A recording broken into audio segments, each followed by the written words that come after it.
संबोधन। राम राम सर। देखो समय कम बचा है और मंच की मुझे इजाजत है। गजेंद्र सिंह जी सर सम्मानित मंच कह दूं चलेगा भाई? पूरा मैं मानेगा? 25 मिनट ही बचे हैं। सम्मानित मंच, उपस्थित सरपंच साहब, यहाँ के मेरे सामने विराजमान बड़े बुजुर्गों, नौजवान साथियों, माताओं, बहनों और प्यारे बच्चों, देखो थोड़ी देर बची है और अभी मेरे को समय देना पड़ेगा 2 जनों को ताकि वो अपनी बात बता सकें। और विशेष तौर से बधाई के पात्र हैं हमारे आदरणीय गजेंद्र सिंह जी खीमसर साहब। इतने काम कराए इन्होंने पिछले 10 महीने की सरकार बनने के बाद में कि उनकी लिस्ट जरूर हमें सुननी है। इसलिए आपके पास में ज्यादा समय रहेगा सर। मैं 2 मिनट में सिर्फ मेरी बात करके उसके बाद में हमारे रेवत डांगा जी बोलेंगे।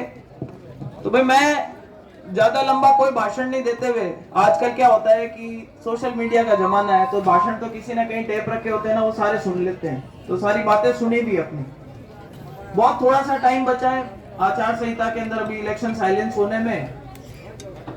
मुझे अभी एक चीज की चिंता है कि माके सामने नेताजी है जगह बाटा पचू को एड़ा कल्टा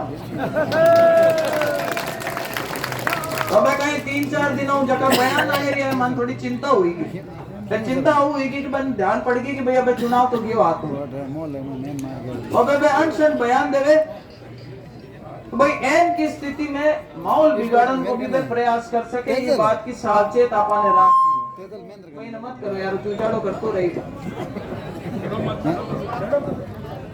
अभी वो ये प्रयास कर सकते हैं कि भाई 2 समुदाय 2 जातियां आपस में लड़ ले, माहौल खराब हो जाए, किसी मीटिंग के अंदर कुछ खराब कर दें। और इतने डेस्परेट हो रखे हैं कि आज की तारीख में वो अपने आप पे भी जानलेवा हमला करवा करके दिखवा सकते हैं कि साहब करवाने वाले रेवत डांगा जी। हमारे पास में केवल मात्र कुछ घंटे का समय है, उसके बाद में पोलिंग शुरू हो जाएगी। माहौल जो उन्होंने देखा है, चाहे वो कहीं पर भी गए और चाहे हम कहीं पर भी गए, हम देख रहे हैं जैसा आज यहाँ पर जन सैलाब उभर करके आया है। खीमसर में आप हमेशा जिता करके भेजते हो भारतीय जनता पार्टी को, रेवत डांगा जी को भी जिताया था, मुझे भी बहुत अच्छा समर्थन दिया था। और अब की बार राजा साहब मंत्री बने हुए और इन्होंने इतने काम करवाए हैं कि उसके अंदर मैं समझती हूँ कि कुछ इजाफा ही हुआ होगा अपनी पिछली बार से जो वोट थे उसके अंदर। अभी दुर्ग सिंह जी कह रहे थे, कहते भाई मैं आया तो तुम्हारा जीव सो रहा हुआ। दुर्ग सिंह जी, समाज की एक बहुत बड़ी खूबसूरती है कि जब लोग जुड़ते दिखते हैं तो हर आदमी जो अच्छा संयम रखने वाला इंसान होता है, एक सभ्य इंसान होता है, एक सभ्य समाज का व्यक्ति होता है, वो हमेशा खुश होता है कि भाई एक मानसिकता के लोग आकर के साथ में जुड़े। आज सबसे बड़ी खूबसूरती है इस मंच के ऊपर 36 कौम के लोग विराजमान है और मेरे सामने 36 कौम के भारतीय जनता पार्टी जिंदाबाद। ये सबसे बड़ी ताकत है भारतीय जनता पार्टी की, ये सबसे बड़ी ताकत है लोकतंत्र की। आप वोट दोगे, जिता कर को भेजोगे, विधानसभा में पहुंचेंगे रेवत डांगा जी और आप सबके प्रतिनिधि बन करके वहां पे विधानसभा में आप सबकी बात करेंगे। साधारण परिवार से आते हैं, किसान परिवार से आते हैं और मुझे नहीं लगता कि कहीं किसी तरीके की कोई शंका होनी चाहिए। इनके सामने वाले नेताजी ने इन पर तरह तरह के आरोप लगाए, मैं कहती हूँ कि उन्होंने किसी को नहीं बख्शा।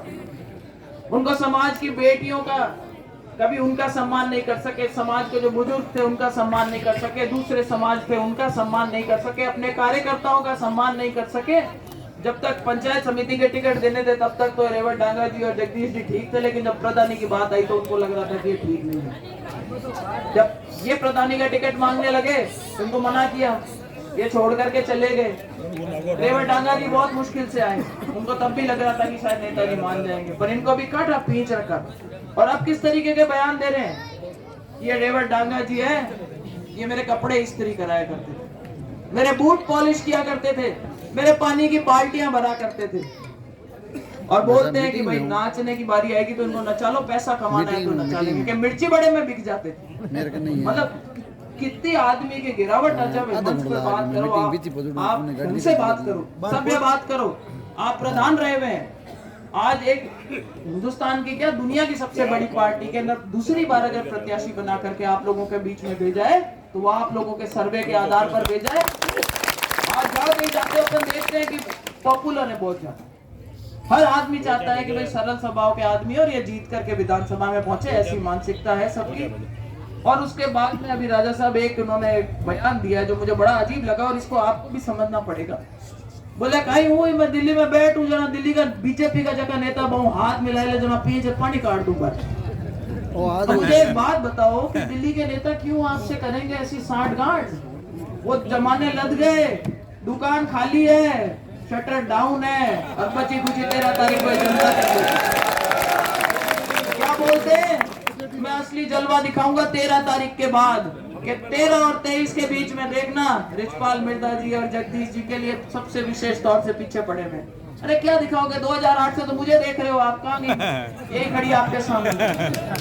भाई किसी तरीके का कोई भय नहीं रखते हुए हम एक सकारात्मक राजनीति, एक सकारात्मक सोच, 36 कौम के लोगों को साथ लेके चलने वाली राजनीति करना चाहते हैं। खींवसर में एक साफ सुथरी राजनीति हो। और मैं तो इतना ही कहूंगी, ज्यादा से ज्यादा वोट दें, जिताएं। इस मंच पर जो नेता विराजमान है उन सबका मान बढ़ेगा, हम सबका मान बढ़ेगा। आपके वोट मांगना है, खान कौन मांगो जना मांगे काम कौन चले।